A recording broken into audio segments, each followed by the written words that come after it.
Napadaan ako one time dito sa UP Manila at nataon din na entrance examination dito sa UP Manila. So yun guys, at napaisip ako na medyo kinabahan nga dahil may mga kilala nga tayo na papasok ng UP Manila. And then, of course, diba, ang laki ng kaba mo dito na kahit, diba, alam mo yon yung feeling na ganon, kahit mga magulang nila, mga kapatid, mga mahal nila sa buhay, nasa labas nag-aantay kung sila nga ay papasa o hindi. So yun, diba guys, sana lahat ay pumasa, diba? Nakakabahas diba? So yun, sana yung karamihan na nag-test dito ay nakapasa at upang sa ngayon ay doon sila makapag-aaral.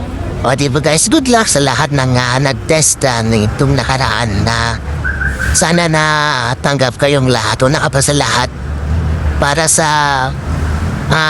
pangarap, diba guys? Ayun lang mga guys, nataon lang na napadaan ako dito. Thank you.